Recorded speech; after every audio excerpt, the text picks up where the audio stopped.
June 30, 2026ರಂದು ಬೆಂಗಳೂರಿನ ಬಸವನಗುಡಿ ಬಡಾವಣೆಯ BP Wadia ರಸ್ತೆಯಲ್ಲಿರುವ Indian institute of world culture ಸಾಹಿತ್ಯದ ಸುವಾಸನೆಯಿಂದ ಕಂಗೊಳಿಸಿತು. ಸಮನ್ವಯ ಸಮಿತಿ ಕನ್ನಡವೇ ಸತ್ಯ ಪ್ರತಿಷ್ಠಾನದ ವತಿಯಿಂದ ಆಯೋಜಿಸಲಾದ 250ನೇ ಸಾಹಿತ್ಯದ ಸೋಹ ಸಂಭ್ರಮಾಚರಣೆಯ ಸಾಹಿತ್ಯ ಮತ್ತು ಸಾಂಸ್ಕೃತಿಕ ಉತ್ಸವಕ್ಕೆ ರಾಜ್ಯದ ವಿವಿಧ ಭಾಗಗಳಿಂದ ಸಾಹಿತ್ಯಾಸಕ್ತರು, ಲೇಖಕರು, ಕವಿಗಳು ಹಾಗೂ ಕನ್ನಡಾಭಿಮಾನಿಗಳು ಹೆಚ್ಚಿನ ಸಂಖ್ಯೆಯಲ್ಲಿ ಆಗಮಿಸಿ ಕಾರ್ಯಕ್ರಮದ ಮೆರುಗನ್ನು ಮತ್ತಷ್ಟು ಹೆಚ್ಚಿಸಿದರು. ಸಭಾಂಗಣದ ಹೊರಭಾಗದಲ್ಲೇ ಕಾರ್ಯಕ್ರಮದ ಭವ್ಯತೆಯನ್ನು ಸಾರುವ ಫಲಕಗಳು ಎಲ್ಲರ ಗಮನ ಸೆಳೆದರೆ, ಸಾಹಿತ್ಯದ ಸೋಹದ ವಿವಿಧ ಪ್ರಕಟಣೆಗಳು ಹಾಗೂ ಹೊಸ ಕೃತಿಗಳ ಪ್ರದರ್ಶನ ನೋಡುಗರನ್ನು ಆಕರ್ಷಿಸಿತು. ಪುಸ್ತಕಗಳನ್ನು ಆಸಕ್ತಿಯಿಂದ ವೀಕ್ಷಿಸುತ್ತಿದ್ದ ಸಾಹಿತ್ಯ ಪ್ರೇಮಿಗಳು ತಮ್ಮ ಇಷ್ಟದ ಕೃತಿಗಳನ್ನು ಖರೀದಿಸುತ್ತಾ ಕನ್ನಡ ಪುಸ್ತಕಗಳ ಮೇಲಿನ ತಮ್ಮ ಅಭಿಮಾನವನ್ನು ವ್ಯಕ್ತಪಡಿಸಿದರು. ಒಳಾಂಗಣದ ಸಭಾಂಗಣ ಸಂಪೂರ್ಣವಾಗಿ ಜನರಿಂದ ತುಂಬಿ ತುಳುಕುತ್ತಿತ್ತು. ವೇದಿಕೆಯಲ್ಲಿ ಗಣ್ಯ ಅತಿಥಿಗಳು ಹಾಗೂ ಪ್ರತಿಷ್ಠಾನದ ಪದಾಧಿಕಾರಿಗಳು ಆಸೀನರಾಗಿದ್ದರೆ, ಸಭಾಂಗಣದಲ್ಲಿ ನೆರೆದಿದ್ದ ಸಾಹಿತ್ಯಾಸಕ್ತರ ಉತ್ಸಾಹ ಕಾರ್ಯಕ್ರಮಕ್ಕೆ ವಿಶೇಷ ಕಳೆ ನೀಡಿತು. ಕಳೆದ 250 ತಿಂಗಳುಗಳಿಂದ ನಿರಂತರವಾಗಿ ಸಾಹಿತ್ಯದ ಸೋಹವನ್ನು ನಡೆಸಿಕೊಂಡು ಬಂದಿರುವ ಸಮನ್ವಯ ಸಮಿತಿ ಕನ್ನಡವೇ ಸತ್ಯ ಪ್ರತಿಷ್ಠಾನ ತನ್ನ ಸಾಹಿತ್ಯ ಸೇವೆಯ ಮೂಲಕ ಸಾವಿರಾರು ಕನ್ನಡ ಓದುಗರ ಮನಸ್ಸಿನಲ್ಲಿ ವಿಶಿಷ್ಟ ಸ್ಥಾನವನ್ನು ಗಳಿಸಿದೆ. ಸದಸ್ಯರು ಪ್ರತಿ ತಿಂಗಳ 2ನೇ ಶನಿವಾರ ತಮ್ಮ ಸಾಹಿತ್ಯ ರಚನೆಗಳನ್ನು ಪ್ರಸ್ತುತಪಡಿಸಿ ಅದನ್ನು ಯೂಟ್ಯೂಬ್ ಮೂಲಕ ಪ್ರಕಟಿಸುವ ಜೊತೆಗೆ ಪಿಡಿಎಫ್ ರೂಪದಲ್ಲಿ ಎಲ್ಲರಿಗೂ ಉಚಿತವಾಗಿ ಲಭ್ಯವಾಗುವಂತೆ ಮಾಡುತ್ತಿರುವ ಕಾರ್ಯ ನಿಜಕ್ಕೂ ಅಪೂರ್ವ ಸಾಹಿತ್ಯ ಸೇವೆಯಾಗಿದೆ. 15 ಆಗಸ್ಟ್ 1999ರಂದು ಸದಸ್ಯರೊಬ್ಬರ ಮನೆಯಲ್ಲಿ ಆರಂಭವಾದ ಸಾಹಿತ್ಯದ ಸೋಹ ಕೋವಿಡ್ ಅವಧಿಯ ನಂತರ ಗೂಗಲ್ ಮೀಟ್ ಮೂಲಕವೂ ಯಶಸ್ವಿಯಾಗಿ ಮುಂದುವರಿದು ಇಂದು 250 ತಿಂಗಳ ಐತಿಹಾಸಿಕ ಮೈಲಿಗಲ್ಲನ್ನು ತಲುಪಿದೆ. ಈ ಸಂಭ್ರಮೋತ್ಸವದ ಮುಖ್ಯ ಅತಿಥಿಗಳಾಗಿ ಕನ್ನಡದ ಖ್ಯಾತ ಲೇಖಕರು ಹಾಗೂ ಕರ್ನಾಟಕ ಸಂಸ್ಕೃತ ವಿಶ್ವವಿದ್ಯಾಲಯದ ಮಾಜಿ ಕುಲಪತಿ ಡಾ ಮಲ್ಲೇಪುರಂ ವೆಂಕಟೇಶ್ ಭಾಗವಹಿಸಿ ಕಾರ್ಯಕ್ರಮಕ್ಕೆ ಮತ್ತಷ್ಟು ಗೌರವ ತಂದರು. ಕಾರ್ಯಕ್ರಮದ ಅಧ್ಯಕ್ಷತೆಯನ್ನು ಸಮನ್ವಯ ಸಮಿತಿ ಕನ್ನಡವೇ ಸತ್ಯ ಪ್ರತಿಷ್ಠಾನದ ಅಧ್ಯಕ್ಷ ಶ್ರೀ ಬೆಂ ಶ್ರೀ ರವೀಂದ್ರ ವಹಿಸಿದರು. ಶ್ರೀಮತಿ ಮಂಜುಳಾ ವಿ ಮರಾಠೆ ಅವರ ಪ್ರಾರ್ಥನೆಯೊಂದಿಗೆ ಆರಂಭವಾದ ಕಾರ್ಯಕ್ರಮದಲ್ಲಿ ಮುಖ್ಯ ಅತಿಥಿಗಳು ಹಾಗೂ ಪ್ರತಿಷ್ಠಾನದ ಪದಾಧಿಕಾರಿಗಳು ಸಾಂಪ್ರದಾಯಿಕವಾಗಿ ಜ್ಯೋತಿ ಬೆಳಗಿಸುವ ಮೂಲಕ ಸಾಹಿತ್ಯ ಸಂಭ್ರಮಕ್ಕೆ ಚಾಲನೆ ನೀಡಿದರು. ನಂತರ ಪ್ರಾಚಾರ್ಯ ಎಚ್.ಎಸ್.ಕೆ ಅವರ ಭಾವಚಿತ್ರಕ್ಕೆ ಪುಷ್ಪನಮನ ಸಲ್ಲಿಸಿ ಕನ್ನಡ ಸಾಹಿತ್ಯಕ್ಕೆ ಅವರ ಕೊಡುಗೆಯನ್ನು ಗೌರವದಿಂದ ಸ್ಮರಿಸಲಾಯಿತು. ಪ್ರತಿಷ್ಠಾನದ ಸಂಚಾಲಕ ಸಮಿತಿಯ ಸದಸ್ಯ ಶ್ರೀ ಎಸ್. ಧೀರೇಂದ್ರ ಎಲ್ಲರನ್ನೂ ಆತ್ಮೀಯವಾಗಿ ಸ್ವಾಗತಿಸಿದರೆ, ಕಾರ್ಯಕಾರಿ ಮಂಡಳಿ ಸದಸ್ಯ ಶ್ರೀ ಶ್ರೀರಂಗರಾಜನ್ ತಮ್ಮ ಪ್ರಾಸ್ತಾವಿಕ ಭಾಷಣದಲ್ಲಿ ಸಾಹಿತ್ಯದ ಸೋಹ ನಡೆದು ಬಂದ ಪಯಣವನ್ನು ಹಾಗೂ ಪ್ರತಿಷ್ಠಾನದ ವಿವಿಧ ಚಟುವಟಿಕೆಗಳನ್ನು ಸಮಗ್ರವಾಗಿ ಪರಿಚಯಿಸಿದರು. ಪ್ರತಿಷ್ಠಾನ ಪ್ರಕಟಿಸುತ್ತಿರುವ ಷೇರುಪೇಟೆ ಪದ ವಿವರಣಾ ಕೋಶ ಕೃತಿಯ ಪರಿಚಯವನ್ನು ಸಂಪಾದಕರ ಪರವಾಗಿ ಶ್ರೀ ಬಿ.ಎಸ್. ಚಂದ್ರಶೇಖರ್ ನೀಡಿದರು.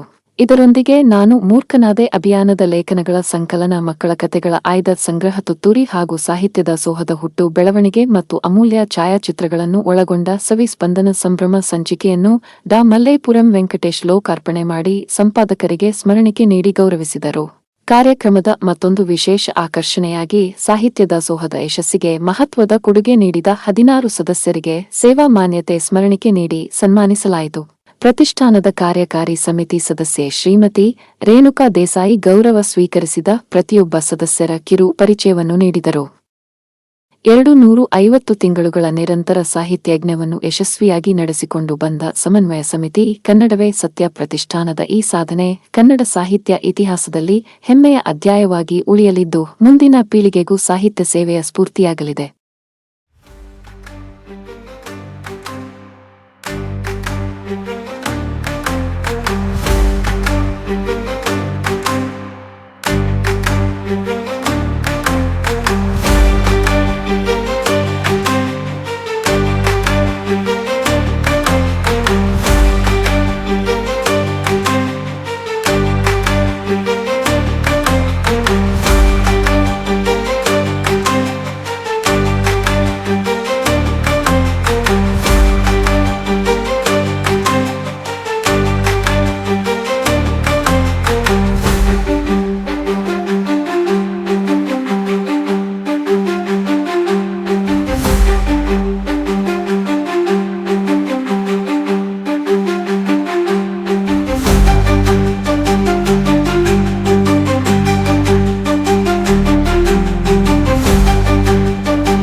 ನನ್ನ ಹೆಸರು ಬೆಂಶ್ರೀ ರವೀಂದ್ರ ಅಂಥೇಳಿ, ಸಮನ್ವಯ ಸಮಿತಿ ಕನ್ನಡವೇ ಸತ್ಯ ಸಾಹಿತ್ಯ ವೇದಿಕೆಯ ಅಧ್ಯಕ್ಷ ನಾನು.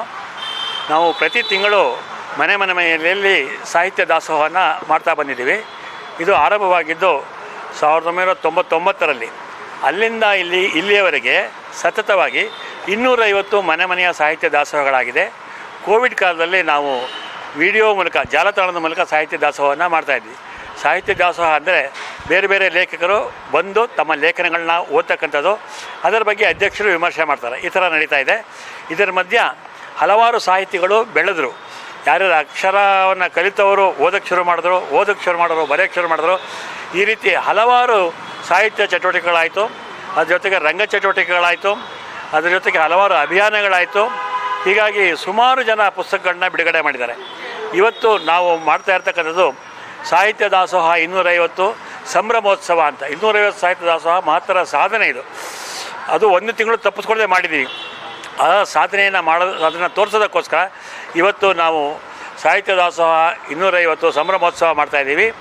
ಡಾಕ್ಟರ್ ಮಲ್ಲೇಪುರಂ ಜಿ ವೆಂಕಟೇಶ್ ಅವರು ಈ ಕಾರ್ಯಕ್ರಮಕ್ಕೆ ಮುಖ್ಯ ಅತಿಥಿಗಳಾಗಿ ಬರಲಿದ್ದಾರೆ. ಮುಖ್ಯವಾದ ಒಂದೆರಡು ವಿಚಾರ ಅಂತಂದರೆ, ನಾವು ಪ್ರಾಚಾರ್ಯ HSK ಅವರ ನೇತೃತ್ವದಲ್ಲಿ ಭಾರತೀಯ ಸ್ಟೇಟ್ ಬ್ಯಾಂಕ್ ಕನ್ನಡ ಸಂಘಗಳ ಸಮನ್ವಯ ಸಮಿತಿ 1985ರಲ್ಲಿ ಬ್ಯಾಂಕಿಂಗ್ ನಿಘಂಟು ಬಿಡುಗಡೆ ಮಾಡಿತ್ತು.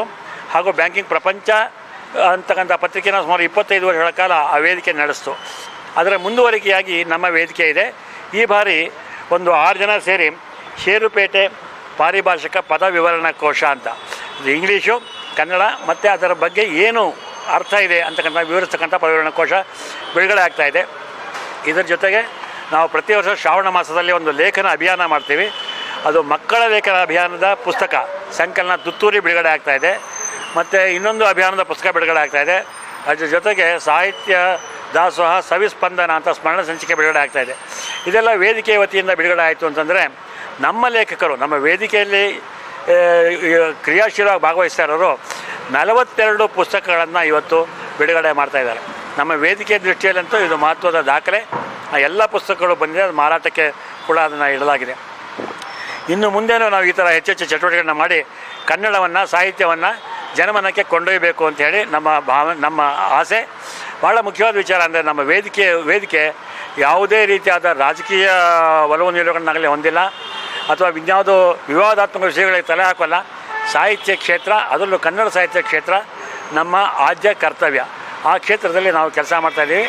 ಇವತ್ತು 42 ಪುಸ್ತಕಗಳು ಜೊತೆಗೆ 46 ಪುಸ್ತಕಗಳು ಬಿಡುಗಡೆ ಆಗ್ತಾ ಇರ್ತವೆ. ಭಾಳ ಸಂತೋಷದ ವಿಷಯ. ನಮಸ್ಕಾರ. ನಾನು ಭಾರತೀಯ ಸ್ಟೇಟ್ ಬ್ಯಾಂಕ್ನಿದ್ದು ನಿವೃತ್ತನಾದ 10 ವರ್ಷ ಹಿಂದೆ. ನಾನು ಇಲ್ಲಿ ಇಂದು ವಿಘಟನೆ ಎಂಬ ಕಥಾ ಸಂಕಲನವನ್ನು ಬಿಡುಗಡೆ ಮಾಡ್ತಿದ್ದೇನೆ. ಇದು ಬ್ಯಾಂಕಿನ ಅನುಭವಗಳು ಮತ್ತು ಜೀವನದ ಸುತ್ತಮುತ್ತಲಿನ ಅನುಭವಗಳನ್ನು ಗ್ರಹಿಸಿ ಬರೆದಂಥ ಕಥೆಗಳು. ಹಲವು ಸಣ್ಣ ಕಥೆಗಳು, ಕೆಲವು ಕಥೆಗಳು ಇವೆ. ಇದೊಂದು ನಮ್ಮ ವೇದಿಕೆಯಲ್ಲಿ ನಾನು ಸಂಚಾಲಕರಾಗಿ ಪ್ರತಿ ತಿಂಗಳು ಸಾಹಿತ್ಯ ದಾಸೋಹ ಎಂಬ ಕಾರ್ಯಕ್ರಮವನ್ನು ನಡೆಸ್ಕೊಂಡು ಬರ್ತಾಯಿದ್ದೆ. ಇದು ಇವತ್ತು 250ನೇಯ ಕಾರ್ಯಕ್ರಮ. 1999ರಿಂದ ಇದು ಸತತವಾಗಿ ನಡೀತಾ ಬಂದಿದೆ. ಕೊರೋನಾ ಸಮಯದಲ್ಲೂ Gmeet ತಂತ್ರಜ್ಞಾನದ ಮೂಲಕ ಮನೆಯಲ್ಲಿ ಈ ಕಾರ್ಯಕ್ರಮವನ್ನು ಮುಂದುವರಿಸಿಕೊಂಡು ಹೋಗಿದ್ದೇವೆ. ಭಾಳ ಈ ಕೆಲಸದಲ್ಲಿ ಪರಿಚಾರಿಕೆ ಮಾಡಿದ್ದಕ್ಕಾಗಿ ನನಗೆ ಭಾಳ ಸಂತೃಪ್ತಿ ಇದೆ. ಉತ್ತಮವಾದ ಸಾಹಿತ್ಯ ಕಾರ್ಯಕ್ರಮ ಇದು, ಸಂಘಟನೆ ಅಂತ ಹೇಳ್ತೀನಿ. ನಮಸ್ಕಾರ.